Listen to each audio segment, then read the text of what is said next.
Hello and welcome to this Dialogues at Fulcrum podcast. It's part of a series of conversations with distinguished guests hosted by the ISEAS Yusof Ishak Institute. I'm Hwok, a Fulcrum editor and senior fellow with the Malaysia Studies program. And I'm Francis Hutchinson, a senior fellow also with the Malaysia Studies program. We are speaking again with Khairy Jamaluddin, who is an ISEAS visiting fellow this year. Welcome, Khairy. How are you today? Thank you. Good to be back. Now, our previous podcast in May was on the theme Defining Tests for UMNO, Anwar, and the Unity Government. Now, do look up that episode if you haven't yet. And a few things have happened since. For the chattering class, Malaysian politics is the gift that keeps on giving, for better or for worse.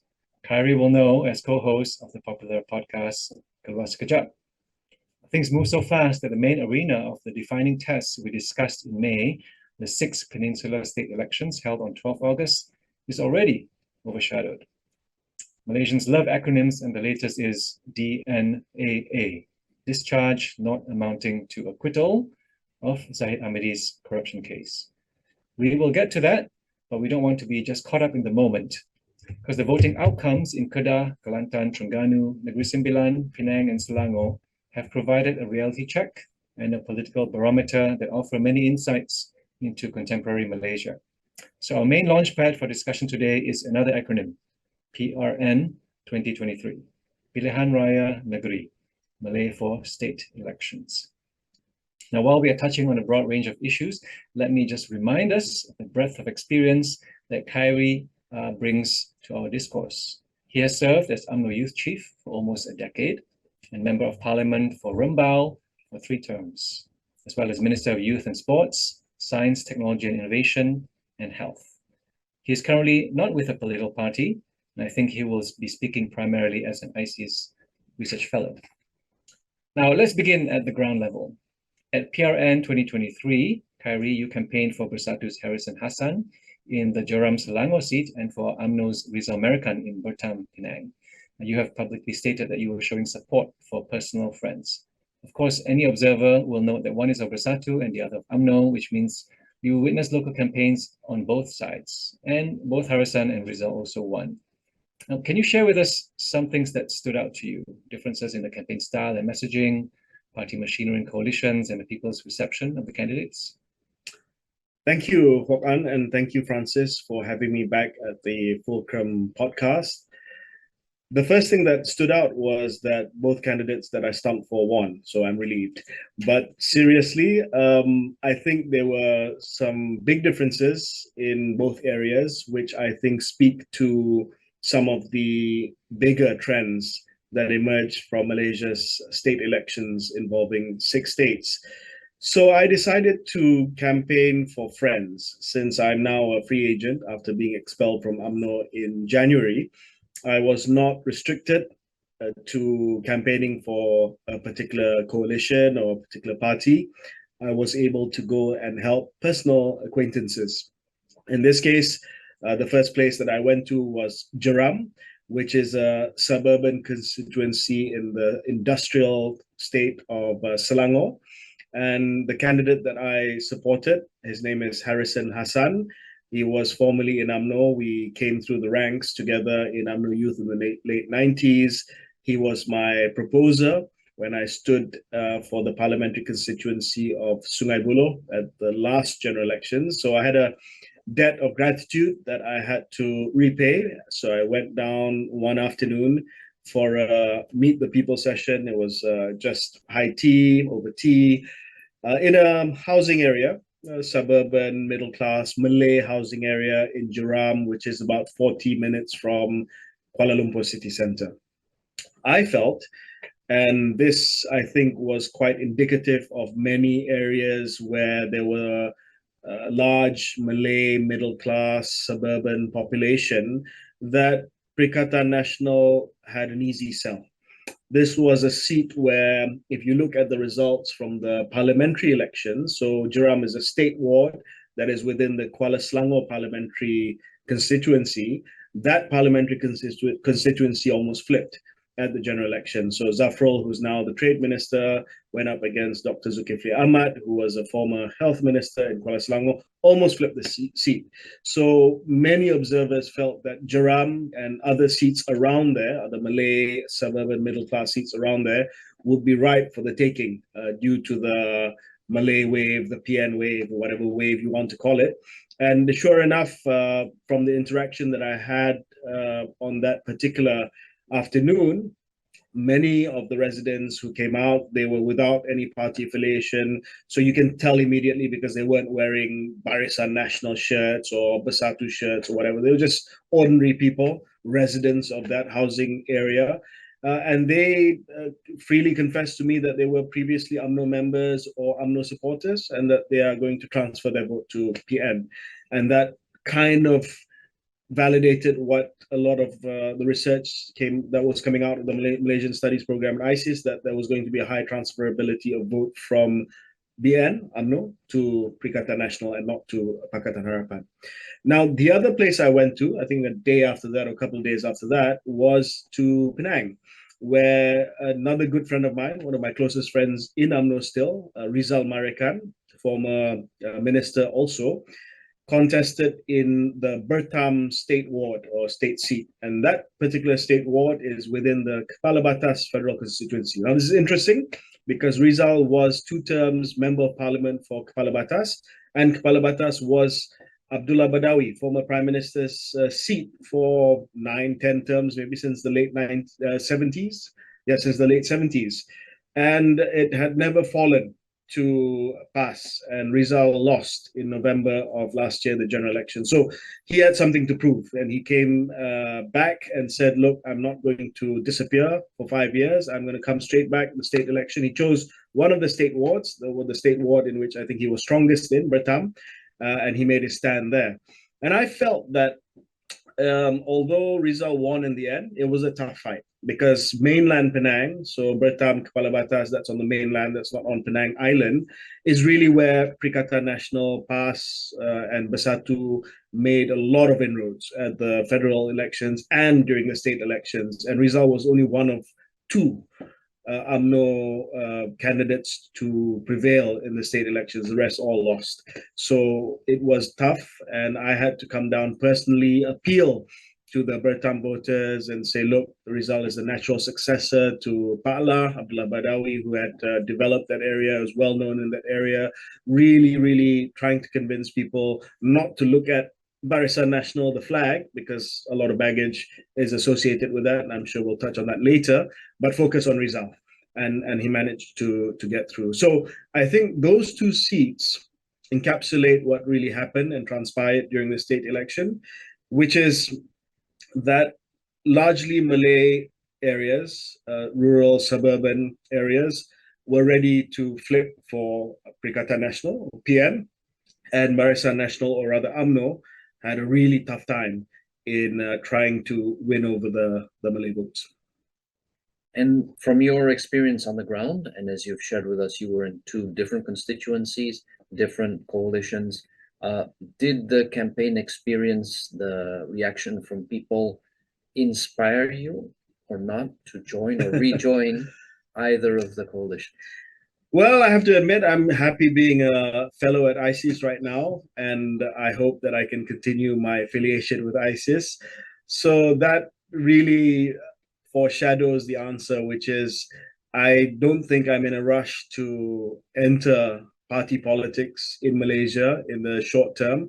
I don't think anything happened during the state elections to inspire me or presented itself as a pull factor for me to go back into politics. I think one thing is certain, is that there is still tremendous contestation for the Malay ground.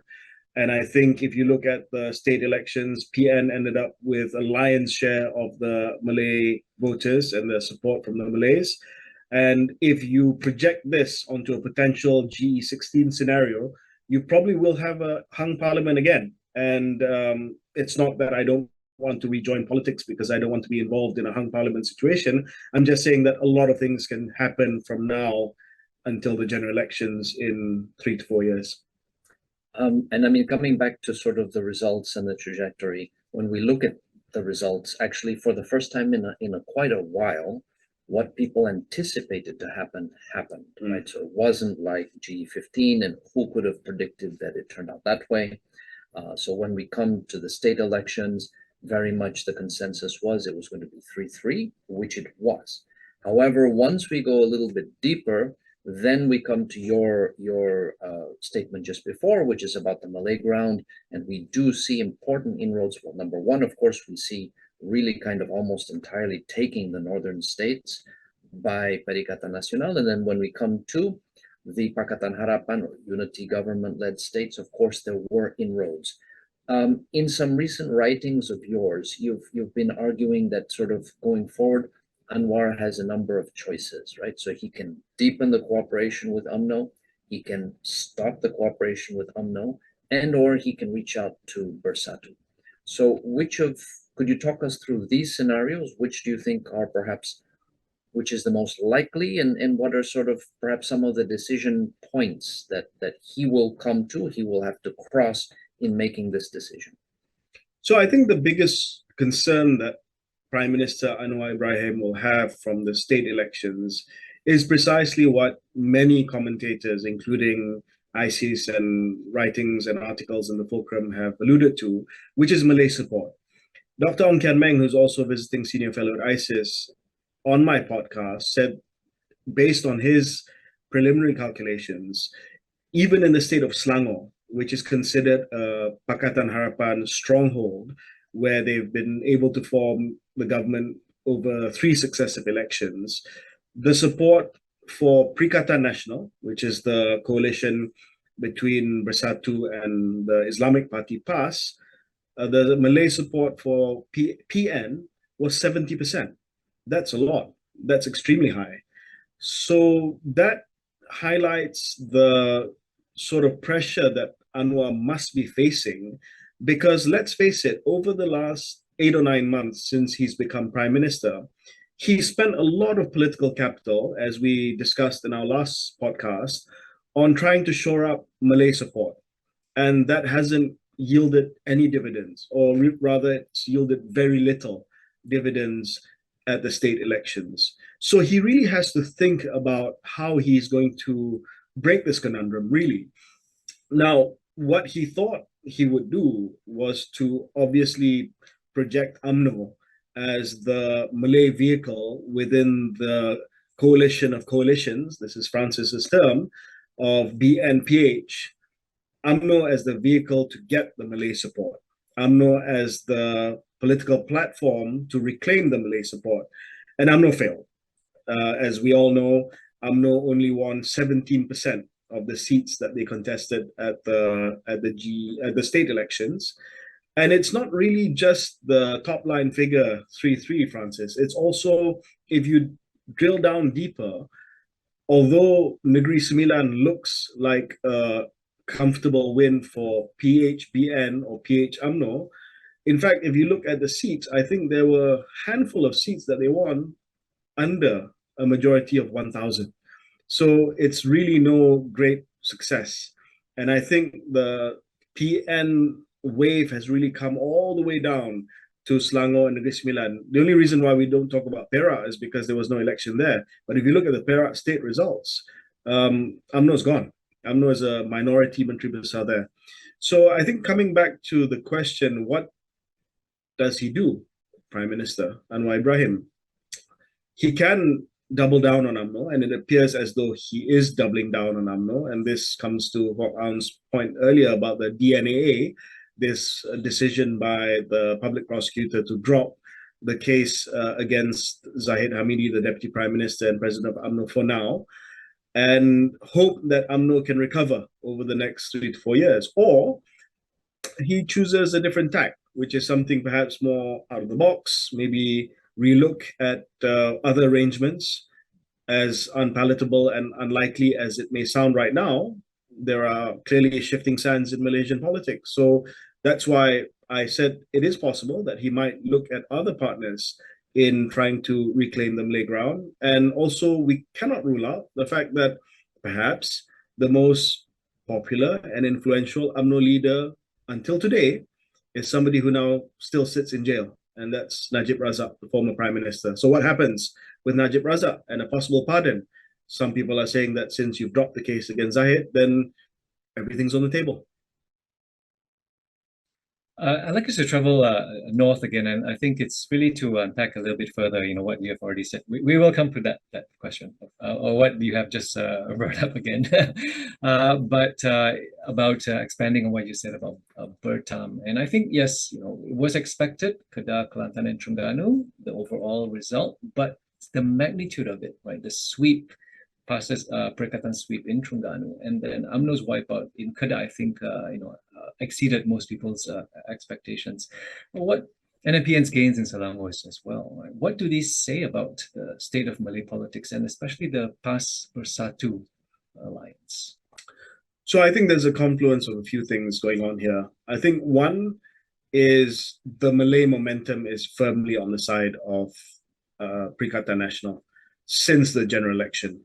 And I think the general election results woke the Malay electorate up to the fact that the Malay ground is being carried by Perikatan Nasional. And that kind of gives confidence and momentum. It's I don't know if it's animal spirits in politics, but it's something which creates this momentum that gets people stronger. Once you've established yourself as the the representative, the vehicle represents the Malay public, then you automatically create a following for yourself. And I think Perikatan Nasional were very successful in doing that one. Secondly, I think their management, coalition, intra-coalition management within Perikatan Nasional was very, very amicable. You hardly saw any dissent within the parties towards accommodating Bersatu for PAS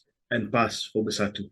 It was almost very, very seamless and amicable. There were no complaints about how seats were being distributed, apart from, of course, maybe that one Gerakan seat. But otherwise, I really didn't hear a lot of bickering, at least public bickering, between Bersatu and PAS.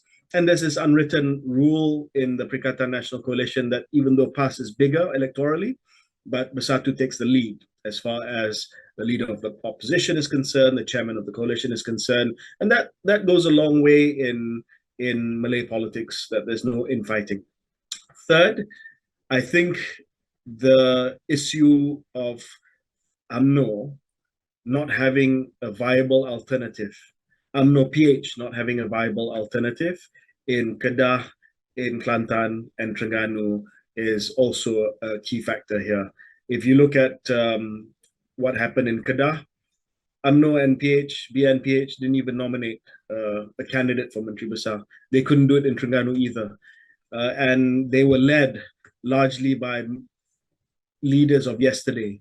In Kedah, it was people like Mahfuz Omar from Amanah, Mahathir Khalid from UMNO, people who've way past their sell-by date. And Terengganu also, Ahmad Said, once Menteris Besar many, many years ago, still recycled as Menteris Besar. So that's the third point. The fourth and last point is, of course, they managed to present icons of their own.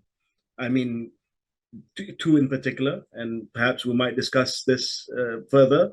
One in Kedah, Sanusi, who is this larger-than-life figure for PAS, and he really carried the elections in Kedah and probably elsewhere.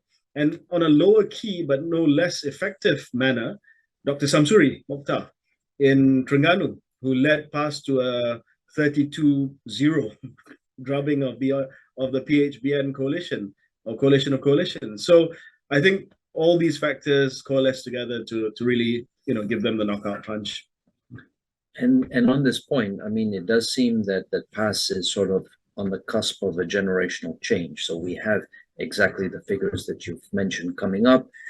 Sanusi, who has this sort of more direct, engaging style, and then we have Samsuri, which is, of course, more technocratic, more policy-focused. Can you sort of talk us through the role that these people and their images may play in PAS and with the Malay electorate going forward? So there's always been this view in the Malay populace, but also among Malaysians in general, that PAS is this Islamist party led by clerics. And I suppose in Malay, the pejorative sometimes would be Pak Lebai, wearing turbans and things like that. I think PAS of today is very, very different from this caricature of PAS being led by these village clerics. PAS today is a highly sophisticated party. I think they have a political machinery and political operations that are, if not the best, probably second to UMNO, but increasingly coming close to UMNO's sophistication as far as nationwide machinery is concerned.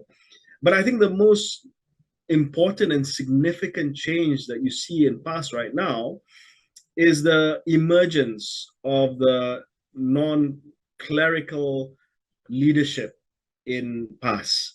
And although they still give a lot of deference to the clerics and to, of course, the president, who is the chief ideologue, Tuan Guru Haji Hadi, but Hadi, to his credit, has come to the conclusion that while he may still guide the central ideology of PAS, as far as governance is concerned, he's willing to delegate that authority to professionals, which I think is strategically a brilliant move.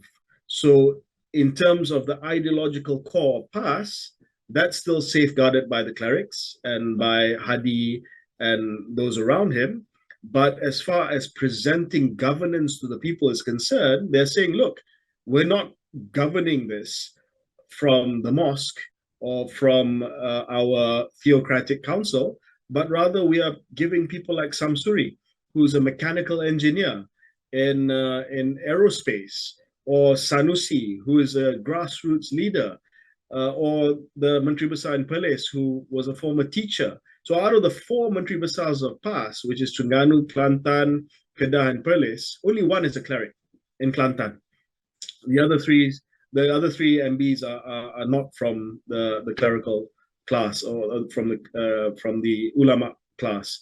So you see this sea change of leadership within PAS, not just at the top, but also cascading down, where candidates are balanced. They are, of course, the clerics still there, the religious teachers, those with religious degrees, but increasingly those from a technocratic background. So I think this SNS, the Sanusi and Samsuri, of course, both very different, but both not coming from the cleric class, is significant. And I think if PAS is able to show that they can deliver in these states over the next 5 years, then they may be able to unlock their conundrum. So Anwar's conundrum is he can't get Malay support. The PAS's conundrum is that they cannot get non-Malay support.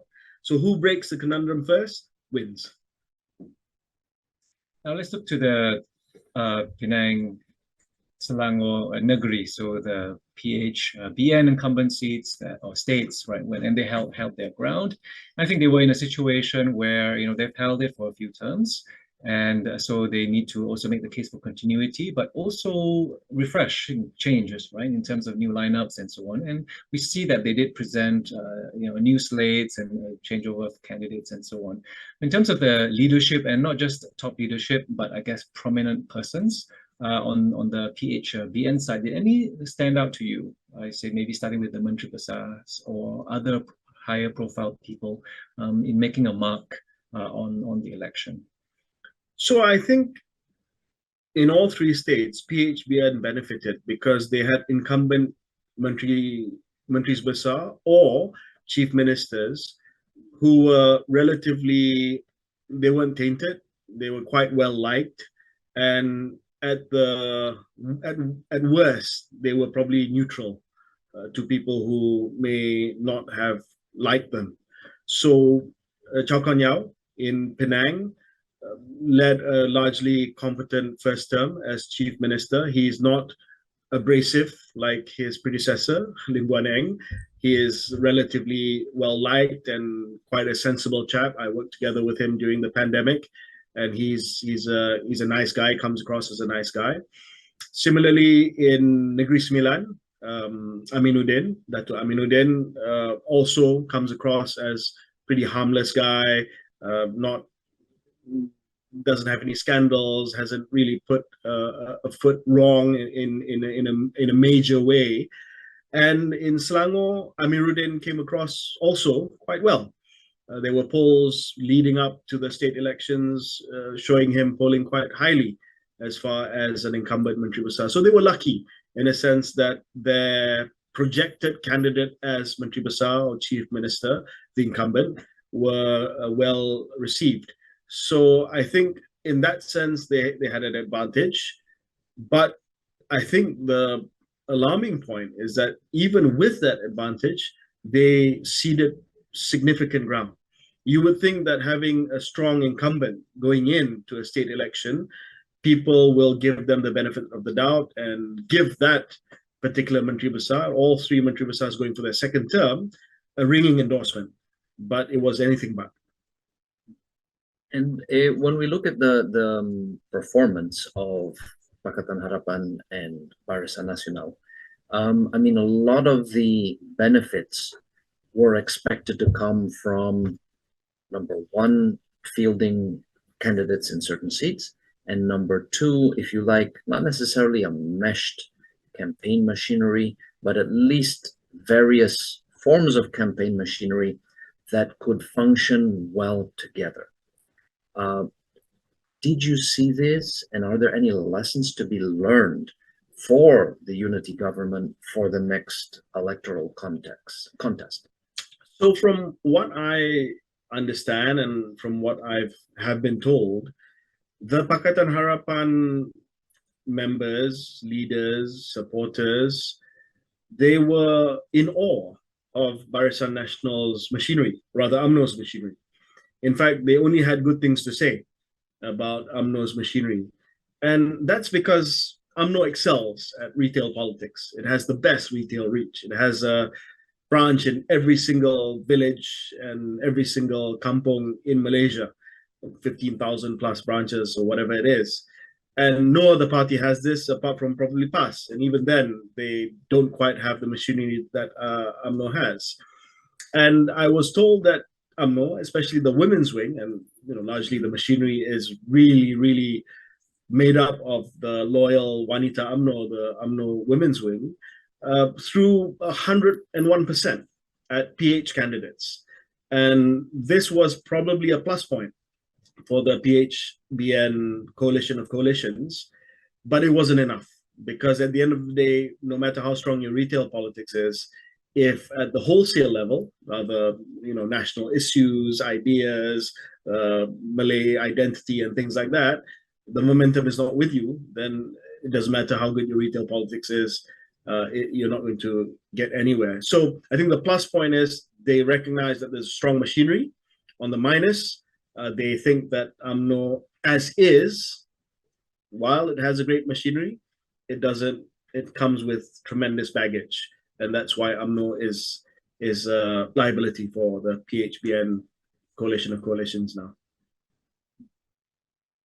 I just follow up a little bit on that. I mean, there was GE15, and I think one of the reactions was about this wave. I mean, I think we need a new color to call it, because it's clearly more like green, right? And I think some will call it a PN wave. But the hesitation was that, well, we don't know yet. And also, is it for or is it a protest? Now we have also the state elections, and sometimes, and I'm hearing also sort of similar reaction, a certain hesitancy still to to go with this narrative that there is a wave, that there is something structurally different or real momentum, that it's still largely a protest. So what is your reading? I mean, has there already PN secured itself a new base? Or is there still a very broad, independent, right, segment of the population that could swing either way? That's a really great and tough question, Hwok, because that is something that political scientists and political analysts grapple with all the time. When does a negative vote turn into a positive vote? And by that, I mean, when does the protest vote solidify into actually a vote of support for that particular party rather than by default. I think it's still a work in progress. I think it is more of a positive vote at the state elections than it was at the general election, for sure. At the general elections, conventional wisdom, including possibly the three of us, we thought that Bersatu would be out and probably left with a handful of members of parliament, and they exceeded expectations. And I think that was largely due to a negative vote. People didn't want BN, UMNO, or Zahid rather, so they had to throw it to Bersatu. I think that now is increasingly changing because Bersatu and PN are coming out with their own policy platform. Now, one can argue that that platform is still largely consists of issues around 3R, race, religion, royalty, and things like that, Malay cultural or identity politics issues. But at least they are trying to fashion a policy platform that is not just we are better than UMNO, or you don't like UMNO, throw your votes to us. So I think as we go along the way and as they try to prove themselves in the states that they govern, which there are 4, and in which the states in which they make up a sizable opposition, then they will be able to demonstrate to people that next time around, it's not just a protest vote against UMNO, but you actually want to give it to us. And I think Selangor is going to be very important. And if I were to identify one leader who can influence this transition from a protest vote to a positive vote for Bersatu PAS, is Azmin, because I suspect that he might be appointed the leader of the opposition in Selangor. And it's not a small number. They have 20 plus assembly people in the Selangor State Assembly. That's a sizable opposition. They've denied PHBN the 2/3 majority already. You can actually come up with a very, very credible opposition there to say that, hey, we're giving it to them not because we don't like PHBN, but because we want to give these guys a chance after this. So Selangor is going to be another the focal point again in the next 4 years. And so what about UMNO? How does it rebuild? How does it regain relevance? And you can also expand a bit more on the DNAA, discharge not amounting to acquittal of Zahid Hamidi, UMNO's president. Is this a boon? Is this a bane for the party? Well, let's start with being charitable and examine how it could be a boon to UMNO and not be unfair about this. It could be a boon to UMNO in a sense that they put to bed this question of his court case for now, because it's a discharge not amounting to acquittal, although I doubt that he'll be charged with it again. It's I think it would, although some people say that this is a sword of Damocles dangling over his head, I really doubt that he'll be charged with the 47 charges again. So UMNO can say that, look, you used to not want to support us because the president had corruption cases and abuse of power cases in the court. Now that's gone. So I suppose that's the plus side, the upside from this. Now the downside is unfortunately much, much deeper than the upside, which is that I think most Malaysians don't believe that this is the end of that story. And if at all they believe that it is the end, it is an end that has been manufactured and constructed for the benefit of both Zahid and Anwar, so that Anwar can continue to be Prime Minister. And it will continue to alienate Malays who previously supported UMNO into permanently transferring their votes to PN. So a large part of the research that I was doing before the state election was about vote transferability. So I wrote a perspective piece on how that might turn out in Selangor under certain circumstances and certain turnout situations. But I was just looking at it in the context of the state election. So now I believe that what has transpired over the last few days, with Zahid being let off basically scot-free, is that transferability may end up becoming permanent for now. As in, those who were UMNO supporters voted for PN during the state elections, maybe again as a protest vote. But I think with what's happened, that might just stay there, unless something dramatic happens within UMNO, which is a leadership change, which I doubt will happen, because I don't think that for Zahid, for instance, that this is the end of the road. I've I freed myself from the charges and I can retire gracefully. I don't think he's that kind of character, and I think he will continue to consolidate his position, and that's at the detriment of UMNO, because I think it's been well established that the Malay electorate has a problem with the UMNO leadership. So the midterms have taken place, as some people have called this, and the administration has survived, and one can expect that there could be some degree of stability now, at least for the next little while. What do you think we should look to, and what do you think the Anwar administration is thinking of doing as it unveils things like, the midterm review of the 12th Malaysia Plan or the new industrial master plan? Can you talk us through perhaps some of the signature policies and what they could be thinking of? So I think this is a great reprieve for the Prime Minister. He's got past the general election. He has basically been able to fashion a coalition of coalition from nothing, coalition of coalitions from nothing. And I think he's managed to scrape through the midterm state elections just about to ensure that he has a clear run for the next 4 years. So I personally don't believe that there will be any further disturbances or anything that can rock the stability of the Anwar government for now. But I think, having said that, he will now maybe limp on, in a sense that he knows he doesn't have Malay support. This is not his mandate. And let's be very clear about this. This was a unity government at the behest of the monarch.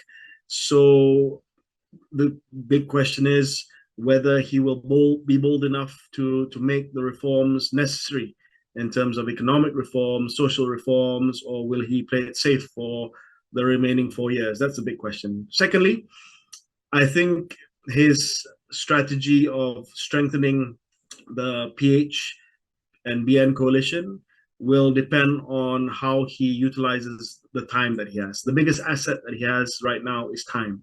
He has 4 years. He doesn't have any more big electoral challenge, at least over the next 3 years, before perhaps the state elections come in 2.5, 3 years with Sabah and then with Johor and Malacca. He's got a clear run. So really, it's how he utilizes this time to show that his policies have an impact on day-to-day livelihoods for the Malaysian public.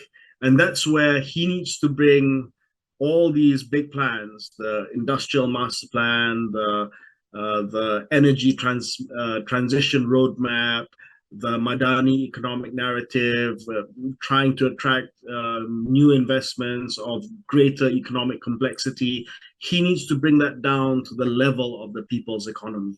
Because if, let's face it, after 3 years, all you have is announcements of big investments and even actualization of big investments, but it doesn't have an impact on wages, on employment, on business development, then you're going to go into the next elections with this deficit of Malay support and really not having delivered much in terms of the economy. So I really think he needs to hunker down and make sure that whatever it is that he's planned, and some of it is actually good stuff, good plans, but that's always been the case in Malaysia. Good plans, but sorely lacking in execution, and also sorely lacking in how ordinary people end up benefiting from these plans. Excellent. Well, today has been our second serving of a discussion with you, Khairy. Thank you very much for your time. As always, there's a lot to take away. And for me, one thing I will take away is that very nice way you had of encapsulating, who can crack the conundrum first. So that will be, as we call it here, my tapao, what I take with me. Okay. So thank you very much on behalf of ISEAS and the Malaysia Studies program for joining us today. And we hope that we will have yet another serving again in the near future. Thank you, guys.